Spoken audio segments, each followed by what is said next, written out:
Bersin, welcome to Boss.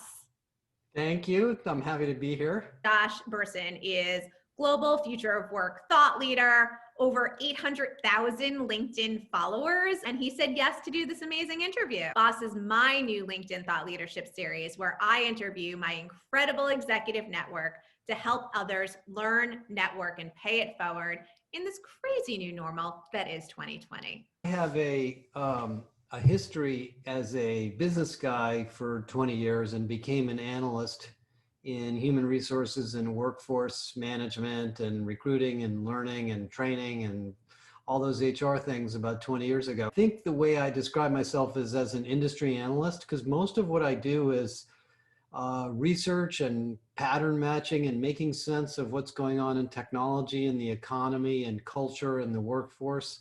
And at least half my time I'm on the phone with HR executives and HR teams, and they tend to feel the angst of the workforce every day. So I'm pretty much in touch with what's going on in most companies. From that perspective, I think your insights will be so valuable in this series. I mean, the thing that's changed the most this year and maybe the last couple of years is that the dynamic nature of the economy means that whatever job or role or company you're in, it will change and there will be new opportunities. We're living longer. So, many of you, I'm in my mid 60s, but many of you will live into your 90s, hundreds. You're going to have very long careers. So you have time to try different things. And so I think experiencing different kinds of roles and sampling different careers is actually, the key to success now. I think we all have to look at our careers as a series of experiences. Sometimes they feel like they're going sideways, but later when you look back at them, they actually were all developmental experiences in different ways. And then, finding great mentors, making sure you're reflecting on what you're learning in every role you're in. And, everywhere you go, there will be things you want to learn and things you don't like, and learning from that too. You worked on the Bersin report, so to speak, or GA and Josh Bersin's take on rethinking the build versus buy talent scenario. So that was a very, very groundbreaking piece of research. And, let me just mention it to the people on the video. What we basically discovered, and I think the number was 6 times, is that it was 6 times more expensive to hire people than it was to develop people in very hard to find roles, which gets to the issue of the fact that companies are better off moving you around and finding you a new role than they are kicking you out and finding somebody to replace you. So the whole world is getting wrapped around continuous development and constant, I don't even like to call it upskilling, it's just constant learning as part of the business world in general. Leadership is changing. There's a lot going on in the world. Obviously, we're still in the middle of a global world crisis right now. Lots of conversations around race and gender. From a boss perspective, what do you think really makes up those most important leadership qualities for executives today, whether that's the CEO, the CHRO, the executive team, or that middle management that's really trying to rise up as well? Well, I think one of the things I've learned about leadership, and I had to learn it pretty much by doing it, is that you have to become a very good judge of people. People don't do what you tell them to do.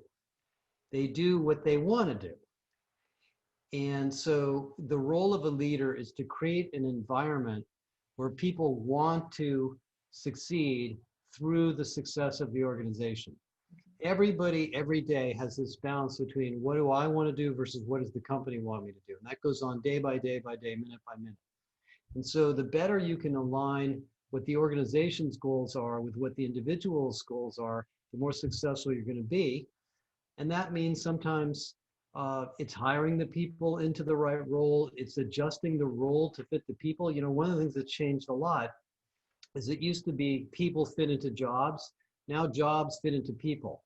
People make jobs. So you give somebody a role or responsibility and you give them some outcomes that they're responsible for trying to achieve. They may do it in a way that you didn't expect that they would, but they'll be wildly successful and surprise you. You have to be empathetic. Sometimes you have to be more patient, particularly this year. but you also have to hold people accountable and decide, when is something slipping or behind, or when is the organization maybe, has too many people and you have to do something about reorganizing it. So I don't know that you can learn this without mentorship, without experience, without talking to a lot of people and asking a lot of questions. It's one of the most challenging, I think, learning experiences anybody has. I'm sure Donald Trump is scratching his head, asking himself how he got into the situation he's in right now. Business is the ultimate challenge in life. It's all about people and learning how people work and fitting what we do every day into the better goals of society and the economy. And so I think you should look at leadership as a never-ending journey. One that resonates just personally with me is not kind of boxing someone into a role per se, and kind of really adapting to that individual's skills and what they can really bring to value for the company. As someone who's historically always kind of created roles, I think we're all seeing it now much more clearly than we did last year. Last year, there were a lot of articles about it, but now we're actually experiencing it. One is you work anywhere, anytime. The second is you're working with people of all nationalities, genders, backgrounds, ages, cultures. It's very unusual to work in a homogeneous environment, so you need to be comfortable with that. More and more of your value to an organization is not your level or your job title or the number of years of experience you have. It is your capabilities. And so companies are becoming better and better at rewarding people for their real capabilities and skills and performance in the job, and less for their pattern of moving up the hierarchy and how well they've played the politics to get to the top. Now, that hasn't gone away, but it is becoming less and less important. And so it's very common for big companies now to really run the company like a marketplace. And I think one of the most existential changes going on in business is in the old industrial model where scale, basically companies were all about scale, and we had sort of the management and the labor. And if you were the management, you told the labor what to do. Everybody is now, in some sense, management. We're all in service roles. And so the future of work is getting to know the people you need to know, working with them, and adding value all the time in much more of a networked way. It's a big week. We're taping the week that it's the election, right? What does this election mean for our future boss of the U.S.? What does this mean for stakeholder capitalism? People who say that the president of the United States is the head of the country, they're not. They're public servants.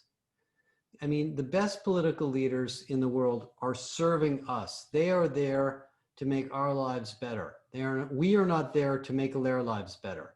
And I think we've got that backwards right now a little bit in the United States. And there is a tendency for politicians to become, awfully worried about their own brand and personality and followers and all that. But actually, the reason we need them and the reason we elect them is to make decisions on our behalf. Just like good leaders and good managers of companies do things that make us and our organizations better. If the CEO of any company is lying, cheating, or we've all gotten sick, or we've had a big downturn, he or she's out. There's no question about it. I have the best of hopes for this election. We will find out by the time people listen to this video what really happened. What is the most important skill that leaders need for the future of work? Listening. How did you get to over 800,000 followers on LinkedIn? I have no idea. I really don't know. Knowing that you have 800,000 followers on LinkedIn, should they all watch Boss, this episode specifically? Well, this is I think it's nice that you've interviewed me like this. I'm sure they'll enjoy the other things you guys are doing too. One piece of advice for future bosses. Slow down. Turn off the TV, turn off Twitter, turn off the news. Don't read every inflammatory article that comes out in the New York Times. Life will be okay, and we'll go back to a more sense of growth next year.